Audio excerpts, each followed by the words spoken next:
Now, usually at this time of the week, it would be Pro 14 Weekly, but we're going to be looking at the European games this week because there was no Pro 14 action.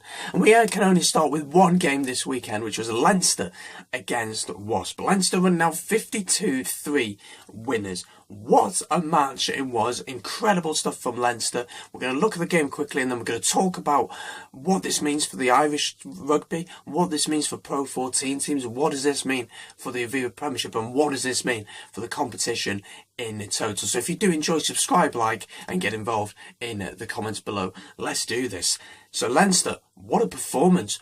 And when Cronin gets 2 tries for your side, you know you're struggling. His first try was brilliant, running in from 25 metres out. I didn't think he'd have the pace, but he did, and he got his try. Also, he got a try from just powering over from a few yards. But the guy I want to talk about is Johnny Sexton. What a performance. Is he the best 10 in the world? Is he pushing Beauden Barrett? Let me know in the comments below. Is he as good as Beauden Barrett? Let me know in the comments down below. Wasps did respond a little bit throughout the match. They did try a few little things. Sobogoa responded in the first half, but the first half really for Wasps was a real struggle. You could see that they were struggling to keep up with the intensity of Leinster. Now, the Wasps this season have averaged a point of 28 points against them every game, so we knew it was going to be a high scoring game. I think the Wasps realised that we're just going to have to outscore them, but it just wasn't going to be on the day. But Leinster were incredible, running in some great tries, 9 tries in total, some great tries, some great rugby at another level, if we're being honest. And does this mean that Leinster are favourites? Does this mean they're the best club team in Europe? They won it last year, of course. In the Pro 14, they're doing really well. And also, in the European Champions Cup now, they are really a force to be reckoned with. And I just think it's the year of the Irish this year.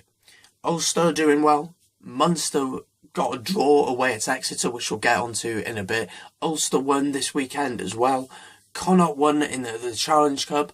It seems like the Irish teams are doing really well at the minute, and that Pro 14 rugby is generally on the up. Teams such as the Scarlets, who won the league a few years ago, are playing some really attractive rugby. Glasgow, who won the league a few years ago, playing some really good rugby as well. I think the Pro 14 is on and up in a general. But back to Leinster against Wasps. Some great rugby we saw. They really wanted to play some fantastic rugby throughout the game. But one of the other standout players was Lowe, the winger for, of course, Leinster. Brilliant play. He's originally from New Zealand and he'll qualify for Ireland in a few weeks or months or so. Irish fans, do you want him? He has not played for New Zealand. He is available. Of course, the 3-year rule is there. It's a big talking point in rugby at the minute. It is going to be changing to 5 years next year, so you've got to get him quick. But what a game he had. Natural finisher, we could see that. And one of the tries he scored, Johnny Sexton, a pass through the legs, so audacious, so naughty and cheeky to try it, but it came off, and it just showed how much confidence they were playing with. Wasps, on the other hand, yeah, the least said, the better. But the way I would describe Leinster's play was champagne rugby. It was beautiful. It was fantastic. It was so good. I've never seen a European team play like that before. Maybe Munster back in the day. It was exquisite. And if I'm being honest, I cannot see anyone stopping Leinster at the minute. Maybe Saracens. Maybe. Maybe. I'm saying maybe.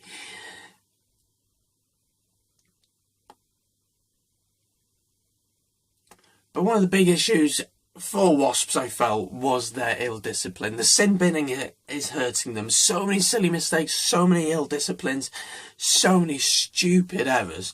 And when you're under pressure and when you're losing heavily, that's the last thing you want to be doing, is being sin binned and doing stupid mistakes throughout the game. So what were the other results from the weekend? Let's quickly round them up. We had Bath, who lost at home to Toulouse 20-22, which is actually quite a surprise. Jamie Roberts got injured in that one. Exeter drew with Munster 10-all down at Sandy Park. Ulster then beat Leicester 24-10, which is a great result for them. Scarlets lost in dramatic fashion 13-14. That is now on the Welsh Rugby Show. You can check that out in the I button or in the description.